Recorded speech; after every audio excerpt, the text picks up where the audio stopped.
స్నేహితులారా, ఈ సమయాన్ని బట్టి దేవునికి వందనాలు తెలియజేస్తూ ఉన్నాను.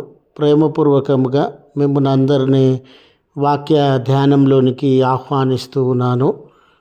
రాజులను నమ్ముకొనుట కంటే అనే ఆలోచనను మీతో కూడా పంచుకోవడానికి ఇష్టపడుతూ ఉన్నాను కనుక దేవుని యొక్క వాక్యమును మీరు ముగింపు వరకు ఆలకించాలని మీ కుటుంబ సభ్యులతోనూ తోటి విశ్వాసులతోనూ ఈ వీడియో షేర్ చేసుకొనండి. మీ ప్రార్థన మనవులు ఎట్టివైనను కామెంట్స్ రూపంలో కానీ ఫోన్ కాల్ ద్వారా కానీ తెలియజేయండి. నమ్మకంగా మీ కొరకు ప్రార్థిస్తాము. ఈ వీడియో మీ ఆధ్యాత్మిక జీవితంలో ఉపయోగకరంగా ఉంది అని మీకు అనిపిస్తే దయచేసి ఈ ఛానల్ను సబ్స్క్రైబ్ చేసుకునవలసినదిగా మనవి చేస్తూ ఉన్నాను. స్నేహితులారా, మన జీవితాలలో కొన్ని పర్యాయాలు మనకంటే ఉన్నతమైనటువంటి స్థితిగతులను, అధికారాన్ని, ధనాన్ని, ఈ లోకంలో పేరు ప్రఖ్యాతలు కలిగినటువంటి వ్యక్తులను ఆశ్రయించేటటువంటి వారంగా ఉంటాం.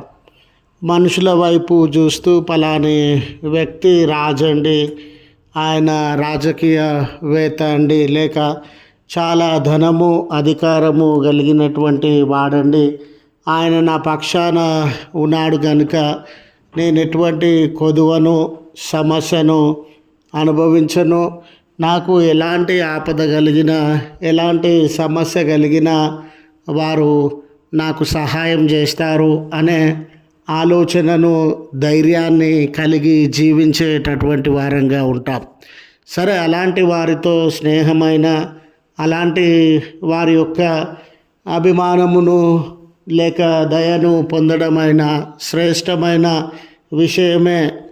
అయితే స్నేహితులారా, ఏ గొప్ప వ్యక్తి యొక్క సహాయము కూడా శాశ్వతమైనటువంటిది కాదు.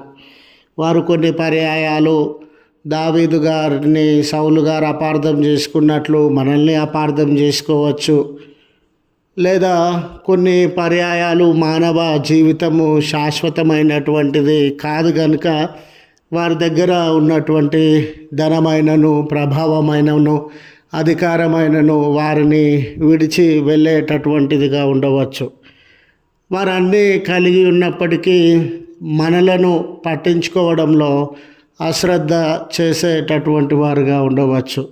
ఇలాంటి పరిస్థితుల మధ్య స్నేహితులారా, ఒక మనిషిని లేక అన్నీ కలిగి ఉన్నారు అని ఏ వ్యక్తినైతే మనం ఆశ్రయించేటటువంటి వారంగా, వారు మన ధైర్యమని, వారు మన దిక్కని, వాళ్ళు మన సహాయకులని మనము వారి మీద ఆధారపడేటటువంటి వారంగా ఉండినట్లయితే మబ్బు తొలగిపోయినట్లు వారు ఏ క్షణానైనా వారి సహాయమైన, వారి యొక్క ధైర్యమైన మన జీవితంలో విడిచి వెళ్ళిపోయేటటువంటిదిగా ఉండవచ్చు. ఇలాంటి తరుణంలో స్నేహితులారా, రాజులకు రాజైన ఎప్పటికీ మారనటువంటి, ఎప్పటికీ తరిగిపోని అధికారము, శక్తి, సామర్థ్యము, మహిమ, ప్రభావములు కలిగినటువంటి దేవుడు మనలను ఆహ్వానించుచున్నటువంటి దేవుడుగా, మనలని ధైర్యపరచుచు కష్ట నష్టముల యందు మనకు తోడు నిలువబడేటటువంటి దేవుడుగా ఉండినాడు. ఈ లోకంలో ఎవరు మనలను మరచినా, ఎవరు మనలను విడిచినా నేను నిన్ను మరవను, విడువను అని వాగ్దానం చేసినటువంటి దేవుడుగా ఉండినాడు.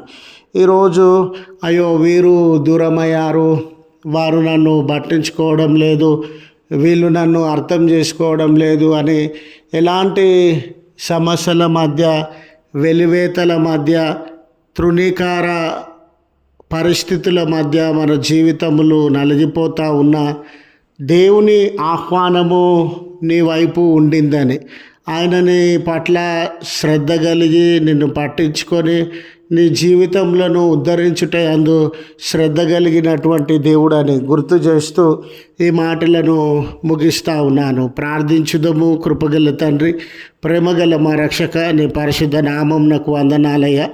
ఈ దినాన్ని బట్టి మీకు కృతజ్ఞతలను చెల్లిస్తూ ఉన్నాం.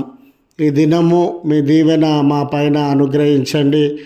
ఎన్నడూ మారని దేవుడవు, మరువని దేవుడవు, విడిచిపెట్టినటువంటి దేవుడవు.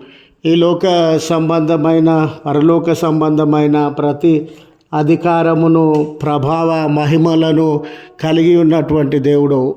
అయ్యా, మీ అధికారంతో, మీ మహిమతో, మీ బల ప్రభావములతో మమ్మను దర్శించి మా బలహీనతలను అన్నిటినీ తొలగజేసి మా జీవితంలో దృఢపరచవలసినదిగా మనవి చేసుకొనుచు మీ దిన దీవెనలతో మమ్మను దర్శించండి. మీ కృపను వెదకుచు కష్టంలో, శ్రమలో, అనారోగ్యంలో, కన్నీళ్ళలో ఉన్నామని మిమ్మల్ని ఆశ్రయించుచున్న బిడ్డలను అందరినీ దీవించమని, అయ్యా వారి మనవులను అంగీకరించి వారి కొరతలను దూరపరచమని క్రీస్తు పేరట వేడుకొనుచు తండ్రి. ఆమెన్. తండ్రి, కుమార, పరిశుద్ధాత్మ త్రియేక దేవుని దీవెన మనకు తోడై ఉండి మనలను కాపాడునుగాక.